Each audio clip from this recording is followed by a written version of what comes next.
In a remarkable demonstration of cross-border collaboration and regional ambition, Ghana and Cote d'Ivoire are poised to embark on one of the most transformative electricity infrastructure projects in West Africa's history. The construction of a 330 kilovolt double circuit transmission line between the two countries marks not just a significant milestone in bilateral cooperation, but a critical pivot in the grand vision of the West Africa Power Pool, or WAPP. Before we dive deeper into today's update, take a moment to like, share, and subscribe to the channel.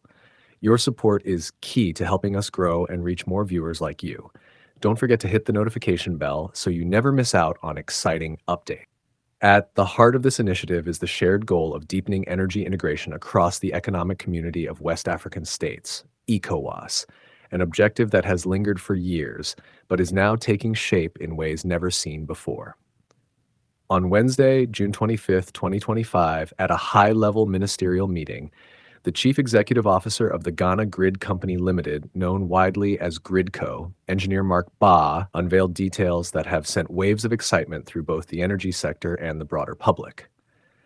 The planned 243-kilometer transmission line, roughly split with about 122 kilometers on each country's territory, will link Côte d'Ivoire's Biahoe, also refers Bidov substation, to a brand new 330 kilovolt substation currently under development in Dunkwa, Ghana.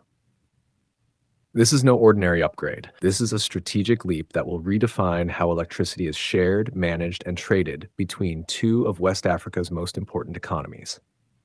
The existing Dunkwa 1 substation in Ghana currently operates at 161 kV. While that setup has served its purpose within national boundaries, it falls short of the capacity and sophistication required for regional power trading on the scale envisioned by WAPP.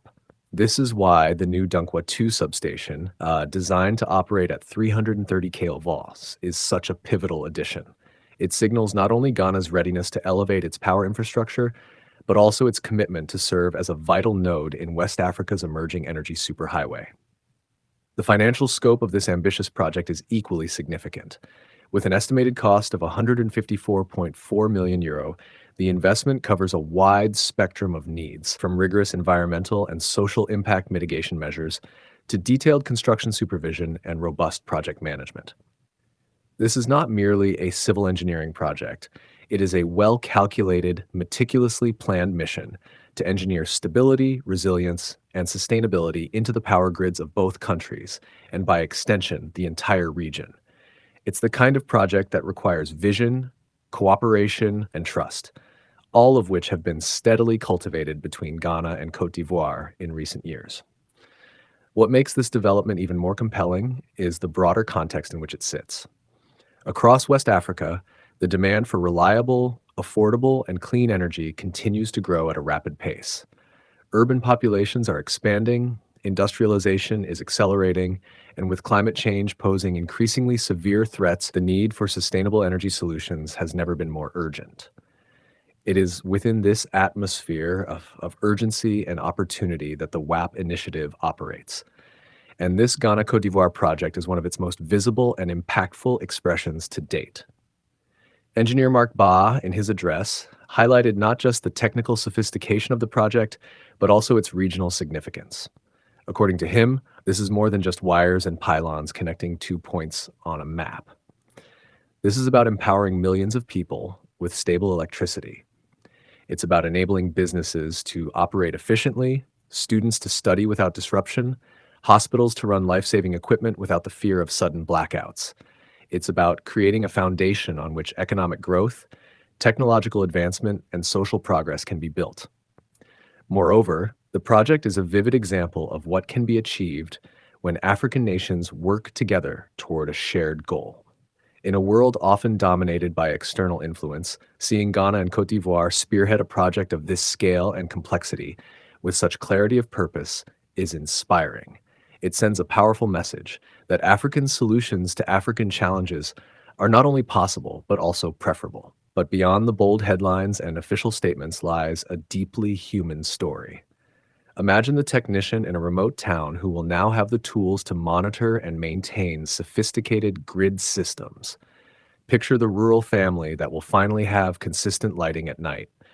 Envision the school that can now rely on digital learning tools without worrying about power outages. These are the kinds of transformations that don't always make it into technical reports, but are at the core of what infrastructure development is all about.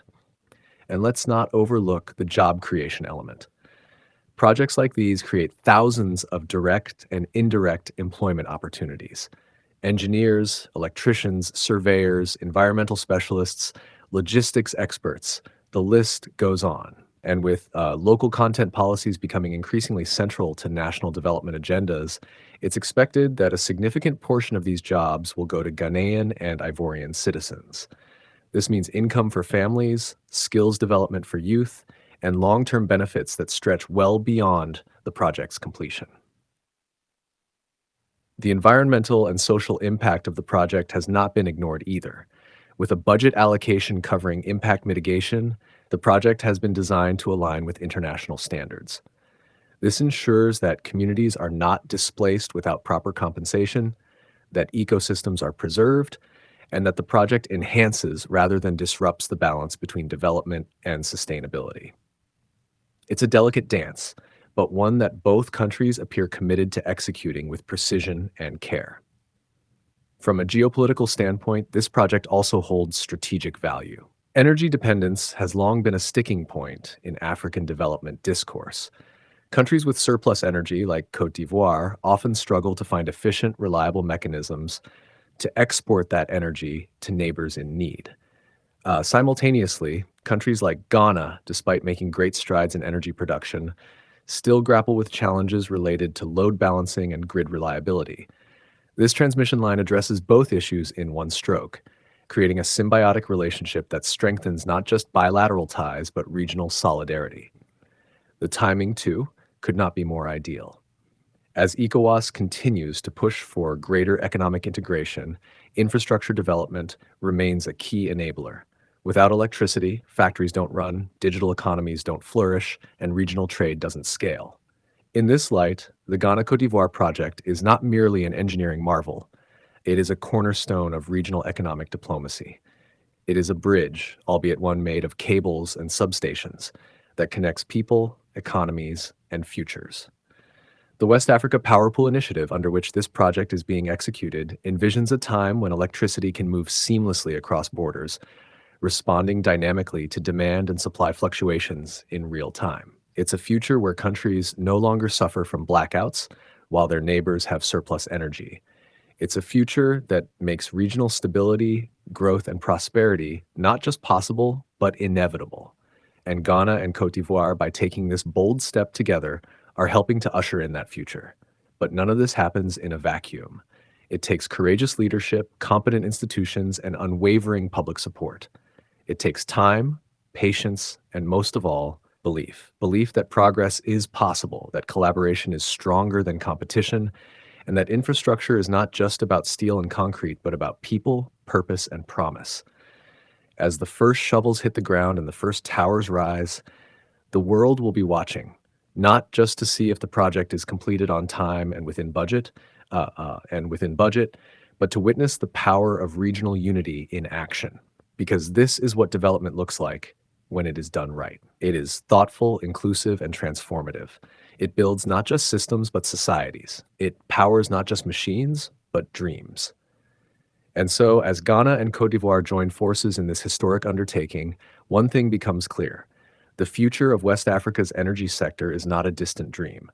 It is being wired, welded, and woven together right now, kilometer by kilometer, circuit by circuit, and above all, partnership by partnership. If you found this inspiring and want to stay updated on the most groundbreaking infrastructure and development stories from Ghana, West Africa, and beyond, make sure to hit the like button and subscribe to the channel. Your support helps us bring more powerful stories like this to light. Let's keep building the future together.